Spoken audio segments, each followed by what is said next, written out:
Mission सच network news bulletin में आपका स्वागत है। खबरों की शुरुआत करते हैं प्रदेश की मुख्य खबरों से।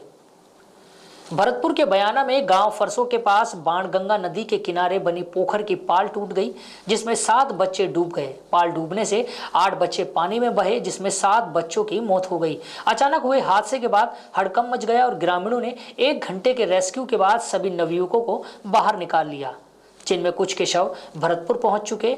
जिले के बयाना उपखंड की ग्राम पंचायत फरसों के गांव श्रीनगर से होकर निकल रही बाणगंगा नदी में मिट्टी का टापू ढहने से यह घटना हुई। बाणगंगा नदी के किनारे बने मिट्टी के टीले पर खड़े होकर 7 युवक नदी के तेज बहाव को देख रहे थे कि उसी दौरान मिट्टी का टीला ढह गया। हादसे में 7 नवयुवक उन गहरे खड्डों में डूब गए। पूर्व विदेश मंत्री नटवर सिंह का शनिवार देर रात गुरुग्राम के मेदांता अस्पताल में निधन हो गया। वह 93 साल के थे। वे पिछले कुछ समय से बीमार चल रहे थे। मेदांता अस्पताल में उनका इलाज चल रहा था। नटवर सिंह ने मई 2004 से दिसंबर 2005 तक डॉक्टर मनमोहन सिंह के नेतृत्व वाली यूपीए सरकार में विदेश मंत्री के रूप में कार्य किया। नटवर सिंह ने पाकिस्तान में राजदूत के रूप में भी कार्य किया और वर्ष 1966 से वर्ष 1971 तक तत्कालीन प्रधानमंत्री इंदिरा गांधी के कार्यकाल से जुड़े रहे।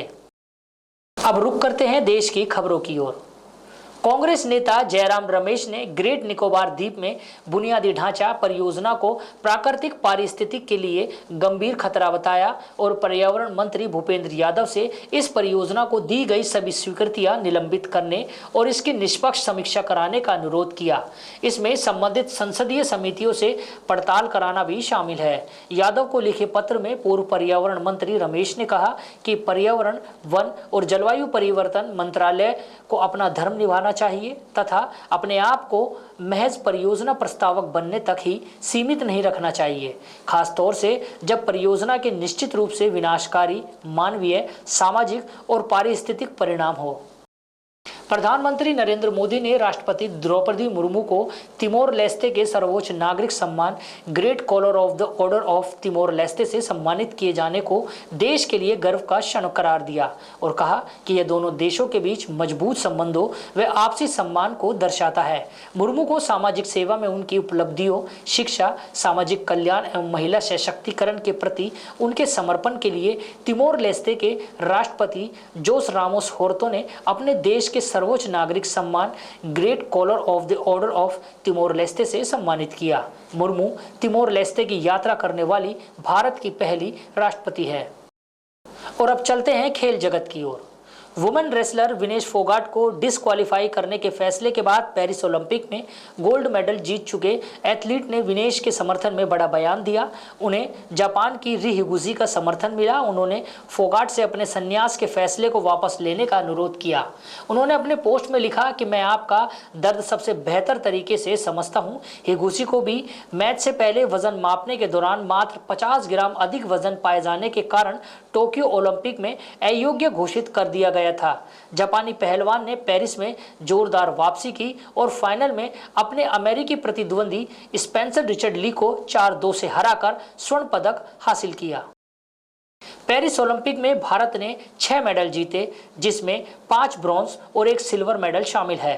पेरिस ओलंपिक 2024 की क्लोजिंग सेरेमनी में शूटर मनु भाकर और भारतीय हॉकी टीम के गोलकीपर पीआर श्रीजेश भारतीय दल के ध्वजवाहक होंगे। श्रीजेश ने हॉकी टीम को ब्रॉन्ज दिलाने में अहम भूमिका अदा की।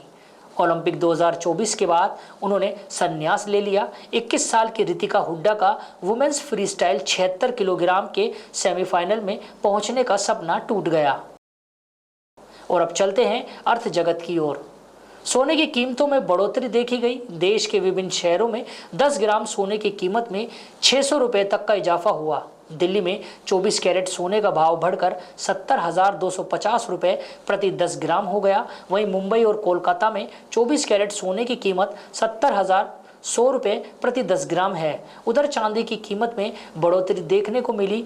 MCX पर 5 सितंबर की फ्यूचर डिलीवरी वाली चांदी 33 रुपये कमजोर होकर 80,961 रुपये प्रति किलो के रेट पर ट्रेंड कर रही है, जबकि 5 दिसंबर की वायदा डिलीवरी वाली चांदी 83,339 रुपये प्रति किलो के भाव पर व्यापार कर रही है। केंद्रीय विमानन मंत्री ने कहा कि हेलीकॉप्टर उद्योग का विस्तार महत्वपूर्ण अवसर प्रस्तुत करता है। सरकार हेलीकॉप्टर निर्माण की दिशा में आगे बढ़ने के लिए तैयार है। उन्होंने कहा कि भारतीय वायुयान विधायक बिल 2024 के प्रस्तुत होने के साथ ही भारत अपने विमानन क्षेत्र में महत्वपूर्ण परिवर्तन के लिए तैयार है। बिल को लोकसभा में पारित करने के लिए पेश किया गया। इसमें हेलीकॉप्टर निर्माण और सी प्लेन की शुरुआत सहित देश की विमानन क्षमताओं को बढ़ाने का वादा किया गया। विमानन मंत्री ने भारत के हेलीकॉप्टर उद्योग में वृद्धि की संभावना को हाईलाइट किया और कहा कि देश में आज के समय में केवल 250 हेलीकॉप्टर संचालित हैं। खबरों के अंत में बात करते हैं विदेश की खबरों पर। अमेरिकी शॉर्ट सेलर फंड हिडनबर्ग ने विसल ब्लोअर दस्तावेजों का हवाला देते हुए आरोप लगाया कि सेबी की चेयरपर्सन और उनके पति धवल बुच की उन ऑफशोर कंपनियों में हिस्सेदारी रही जो अदानी समूह की वित्तीय अनियमितताओं से जुड़ी हुई है। हालांकि सेबी चेयरपर्सन और उनके पति धवल बुच ने बयान जारी कर इन आरोपों का खंडन किया। दोनों ने एक संयुक्त बयान जारी कर कहा कि इन आरोपों में कोई सच्चाई नहीं, हमारी जिंदगी और वित्तीय लेन देन खुली किताब है। हिडनबर्ग की नई रिपोर्ट आने के बाद सियासी गलियारों में हलचल तेज हो गई। बांग्लादेश की राजधानी ढाका और उत्तर पूर्वी बंदरगाह शहर चटगांव में अल्पसंख्यक हिंदू समुदाय के हजारों सदस्यों ने बड़े पैमाने पर विरोध प्रदर्शन किया। उन्होंने देश भर में मंदिरों, उनके घरों और व्यवसायों पर हमले के बीच सुरक्षा की मांग की।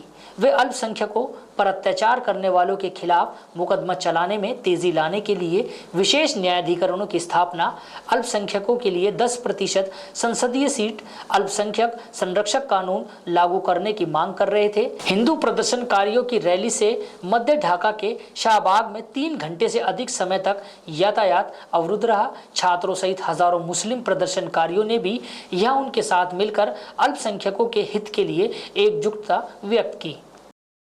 आज की खबरों में बस इतना ही। नई खबरों के साथ फिर मिलेंगे, तब तक के लिए दीजिए मुझे इजाजत। नमस्कार।